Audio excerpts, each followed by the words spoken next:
İllərdir daxilində nələrin olduğu naməlum qalan 51-ci paralel haqqında dəqiq bir məlumat almaq demək olar ki, imkansızdır.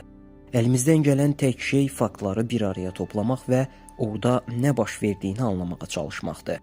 51-ci paralel Las Vegasdan 153 kilometr şimalda yerləşən Qrum gölü yaxınlığında olan Nevada çölündə yerləşir. Bölgəyə ən yaxın yaşayış yeri şimaldakı Rachel qəsəbəsidir.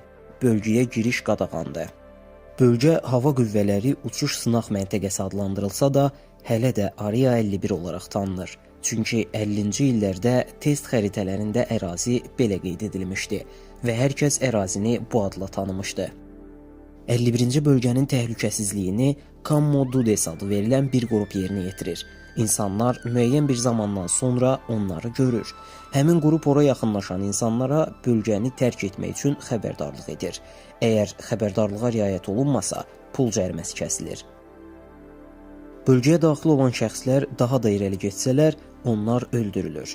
Peyk xəritəsindən baxdıqda çox adi görünən bölgənin yerin altında 40 mərtəbədən ibarət mərkəzləri yerləşir. Bir çox UNO mütəxəssislərinin fikrincə, 1960-cı illərdə dünyaya gələn və düşən bir UNO-nun qalıqları ilə yad planetlərin bədənləri bu bölgədə saxlanılır.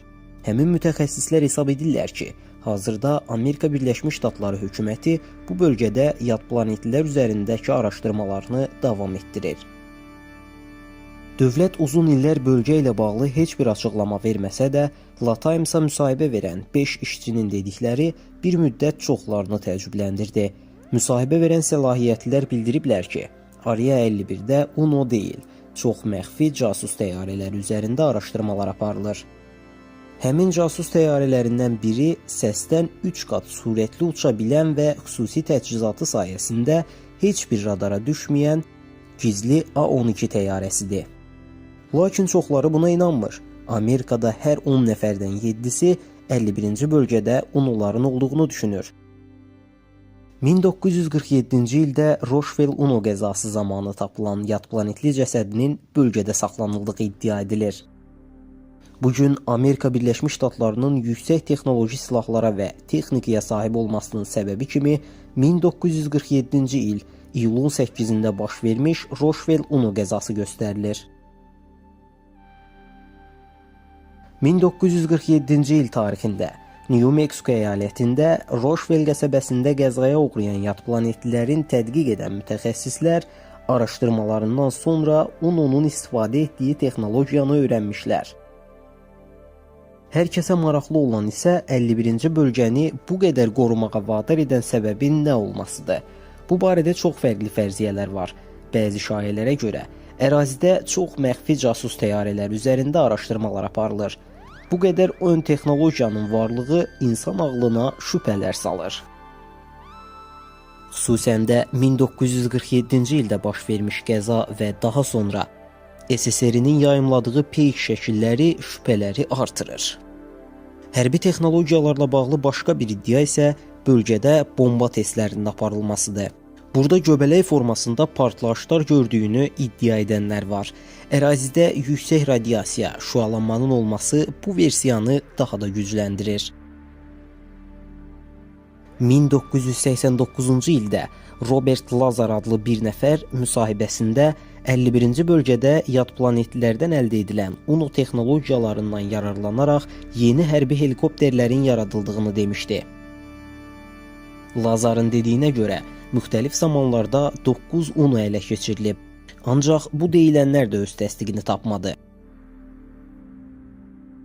İllərdir güclü şəkildə qorunan bölgəyə girdikdə öldürülən insanlar, yaxınlıqdakı səhrada yerləşdirilən kameralar 51-ci paralelin sirlərinə marağı daha da artırır.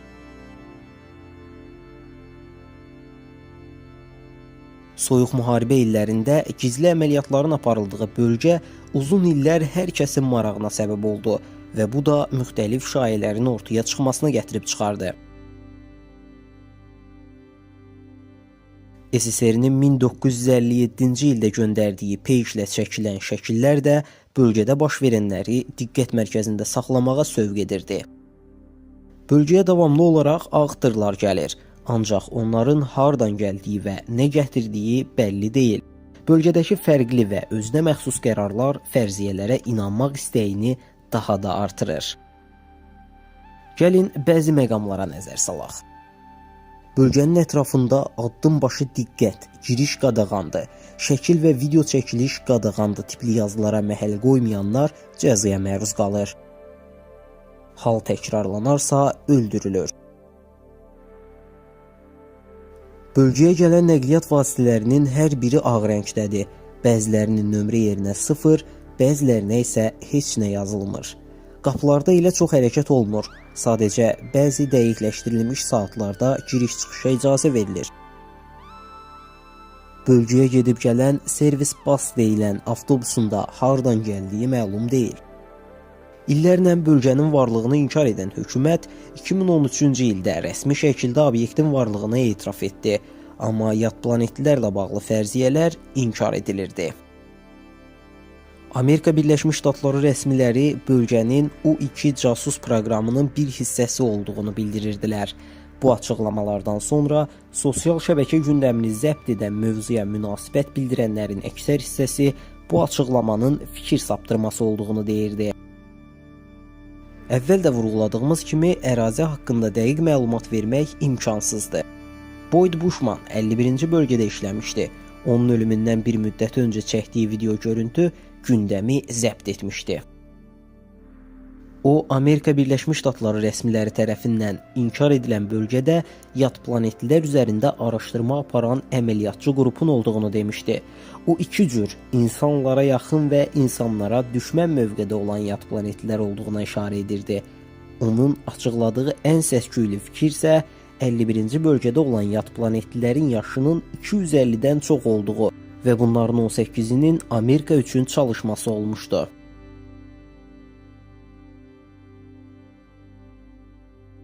Obamanın mətbuat katibi olmuş John Podesta 2015-ci il fevralın 13-də şəxsi Twitter hesabında Amerikanın 51-ci bölgədəki yad planetli sənədlərini mətbuata açıqlaya bilməməyim ən böyük uğursuzluğumdur deyə bir tweet yazmışdı. Bölgə haqqında müxtəlif filmlər çəkilib, amma bu filmlərdə də dəqiq bir məlumat verilməmişdi.